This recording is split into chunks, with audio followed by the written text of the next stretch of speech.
We treat you like a sister, but like You don't treat me like a sister. I'm not going to marry you guys. I'm marrying Vinian.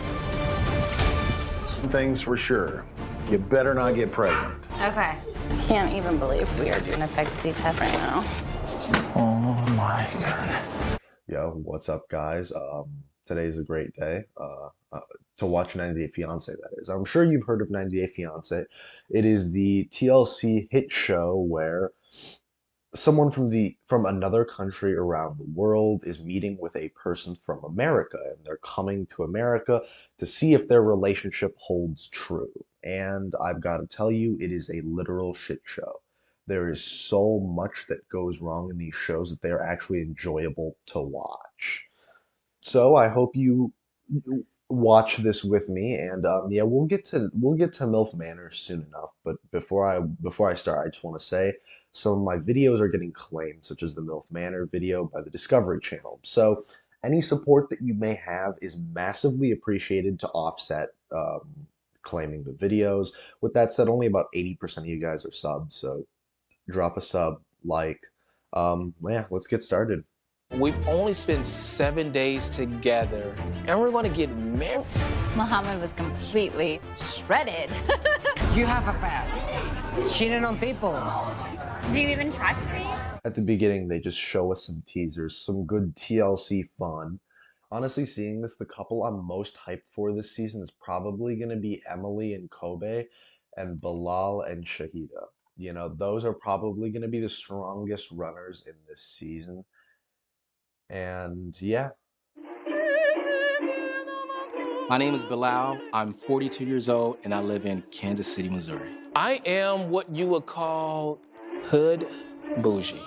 So we first meet Bilal, and honestly, at first impressions, bad. Because he calls himself hood bougie, and he talks about how he drinks sparkling water. And on the surface, he presents himself as a very detail-oriented and religious man, and attributes a lot of his success to that, which is good. He shows he has decent morals and stuff like that, right? And he seems to do well for himself, driving a Mercedes-Benz, huge car, you know, I mean, huge house, too. And so we only spent actually 7 days together physically. Hey, if she's what I think she is, I'm going to bring a ring just in case. And just in case did come to pass. He comes off as very strange because of my own prior knowledge, because I know where he lived earlier, because later in the season they reveal where he lives, so I'm going to put this on the screen, and at the end of the day, you're just like, that's not really hood. Like, he didn't live in the hood, but whatever he wants to believe, right? And he has a very decent relationship with his ex-wife, which they have 2 kids together. And funnily enough, he is actually her real estate agent, which is like such a weird relationship to have with your ex-wife. You know what I mean? That you just sell homes to them. But then we meet Shaeeda, and they both connect in many ways. And they're both involved in businesses. And as Bilal says, they both have a drive for something more in life. And yet Bilal holds a lot of secrets from her. Like, I purposely, like, don't show what I have. Are like, you what serious? Yeah, you know, she's never seen my house. She doesn't know what she's about to be living at? No, she doesn't. As Bilal continues to talk, he's never shown her anything to ensure that she isn't a gold digger. But I'm going to be really honest with you, I don't know what gold digger would hold on to a false belief and date a man for 2 years without seeing any real wealth, let alone even like a month. Most gold diggers are in it for the money, and when they are, that often shows signs immediately. So Bilal treating Shaeeda as a gold digger is just ridiculous, to be honest. And in this episode, it isn't revealed, but what he eventually does is he takes her to his childhood home and tells her that that's his home, masking his wealth from her, which I think is a degree of lying, so it's not really that great, you know? And it's not like Shaeeda has nothing, you know? She does have a successful yoga business in the Dominican Republic, and I just don't think it's fair to treat her as if she's just here for the money. But at the end of the day, I do think that Bilal needs to definitely work on himself, because he is so focused on other people being obsessed with the same thing that he's obsessed about, which is his material possessions. And I don't think that he understands that people can love him just for him. Like, Shaeeda shows this multiple times, but I don't think he accepts it himself, you know? Yeah, sounds good. You just let me know what you need and I'll be happy to help. My name is Kara. I'm 29 years old and I live in Charlottesville, Virginia. I live, breathe, and dream about balloons. Next person we meet is the strangest person by far, Kara, who works with balloons and seems a bit more obsessed with them than the average person. Upon first glance, she seems more like someone who'd be on My Strange Addiction than 90 Day Fiancé. She's traveled the world and she's never been with anyone serious until Kara gets rizzed up in the Dominican Republic by a younger waiter. When her and her friend initially mistake him for a much, much younger man, she calls him a beautiful young boy. Often refers to herself as a cougar, which is wrong because she's not a cougar. She's 29 and he's 21. Ladies, tequila time. And I was like, damn, he's cute. And my colleague was like, yeah, Kara, he's cute, but he's super young. She thought he was like a young boy, which he probably, I mean, he was. But he's a beautiful young boy. So after he rizzes her up, he gets her phone number and they chat. His name is Guillermo, and he proposes after a trip through the forest that they'd planned. Kind of romantic, you know? He proposed after 8 months together, which honestly is really good and really healthy compared to a lot of relationships on this show. And considering what show they are on, that is actually genuinely like a very healthy time to be together, you know? They seem like a genuine decent couple so far. My name is Jabri. I'm 28 years old, and I live in Rapid City, South Dakota. Dressed like I'm from some other planet sometimes.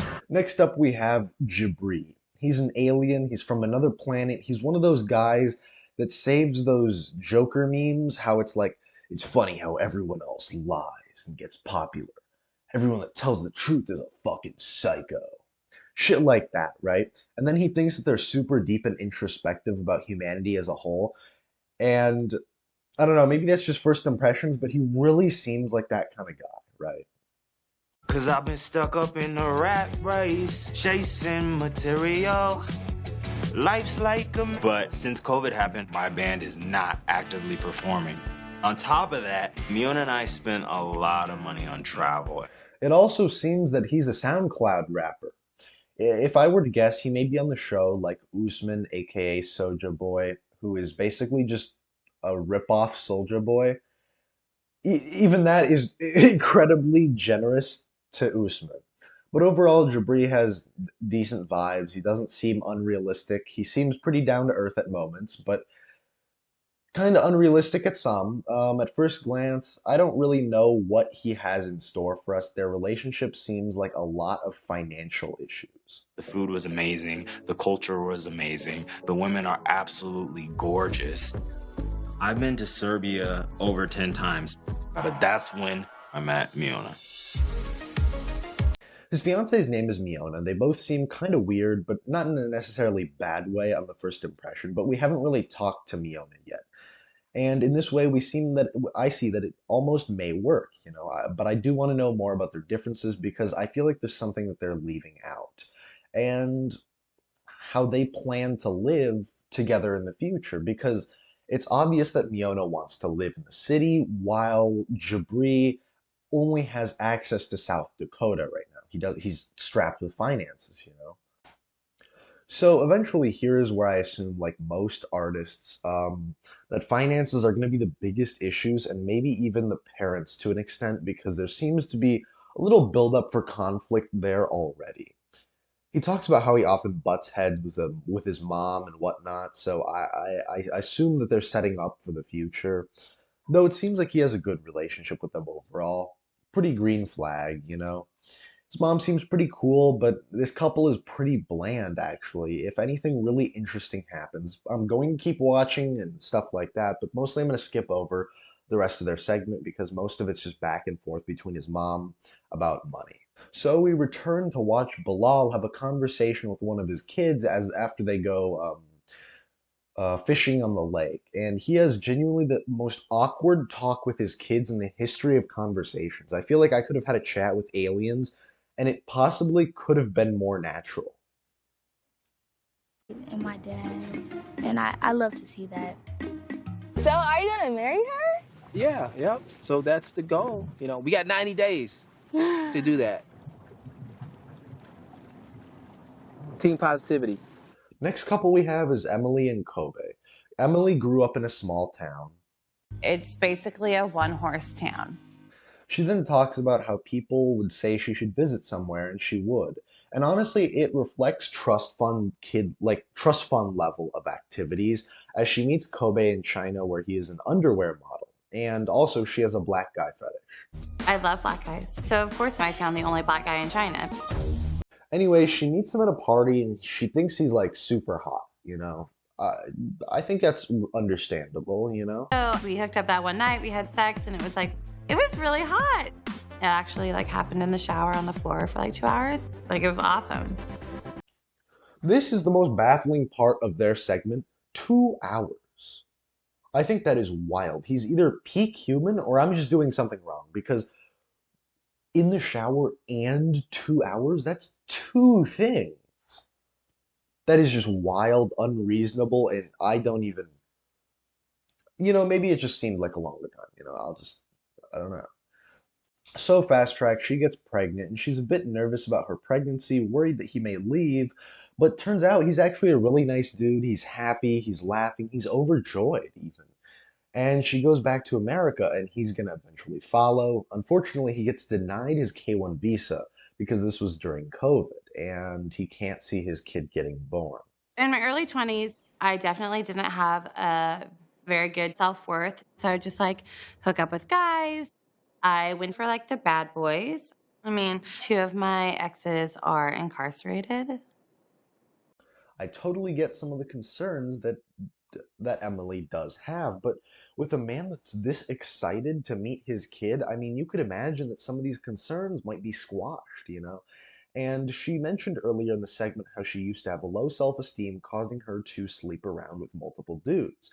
And the thing is that I don't think her self-esteem issues are really solved because throughout the episode and throughout the show, she does show a side of her that always has a need for attention and that sense of people approving of what she's doing, right? So I don't think that phase is fully over for her yet. I don't want to live there, Jabri. I really don't. I don't know what's the nicer way to say this, but if I wanted a small city life, I could stay just here in Asia and live that type of life. I really don't want to come to America and live like a 50-year-old. Next, we swap over to Miona and Jabri. Jabri's talking about some financial issues that they may face, and I see both sides here, honestly, but Jabri spits facts. He's spitting real shit. He's not asking her to stay in South Dakota for the rest of her life, because even I wouldn't stay in South Dakota for the rest of my life. That's like a death sentence, an eternity worse than hell, even, But he just wants her to stay there for 6 to 12 months, in which the grand scheme of things, that's not too bad, right? And it might even help her get acclimated, is what he points out. And I just don't understand what the infatuation that she has with immediately going to places like LA and New York, when in reality, it isn't just about LA and New York, and honestly, they're kind of underwhelming places, having been there before. And what he's saying is that he tells her it's not financially unfeasible, it's just not right now for us. And honestly, there's fault on both sides because Jabri should just tell her, I don't have that kind of money right now. And as opposed to just beating around the bush and talking about how they should stay in South Dakota, instead just tell her we don't have the money to go to LA right now, as it is highly expensive, We're a model anymore. So my parents have helped out quite a bit. So he can't work for 90 days, right? 6 months. Oh, 6 months. Get married in 90 days. Okay, I'm picking up the tab for 6 months. I mean, I'm supporting everybody for 6 months, right? Yep. You know how I said Bilal had awkward conversations? This family just blows that shit right out of the water. Straight out of it. I think this is the one of the most awkward conversations I've ever watched. I don't know how TLC has this uncanny ability to make perfectly normal moments unwatchable. And I'm gonna be real, they stretch it on for what seemed to me like an hour. Like I felt like I'd been watching that shit forever. Anyways, so they're just talking as they're eating dinner, and when what they talk about is some concerns like how will he adjust, what will he do, and personally, I think these concerns are unfounded. Why even talk about the issue and really put the cart ahead of the horse because he's literally going to be there in a few days. You can just see how he responds to this new change in his life. And personally, I think he'll respond great. At the end, we go back to Shaeeda and Bilal. Bilal's preparing her to come to his house, and nothing really interesting happens besides that. I'm going to be making a follow-up video later. I have yet to decide if I want to make videos like following a specific couple all the way through the end and then follow another couple all the way through the end. I'm not really sure there. We'll see, you know. Or I may just follow the show as a whole, as I'm doing in this episode, where where it just shows me little segments of each couple, and then more segments, you know, and we just piece together. I may do either one, I'm not sure yet. So at the end of the day, sub if you like the video. Not many of you are subs, so I'd very much appreciate it. Like if you like the video, and yeah, I'm heading out, guys. Time to watch some more 90 Day Fiancé later. Bye.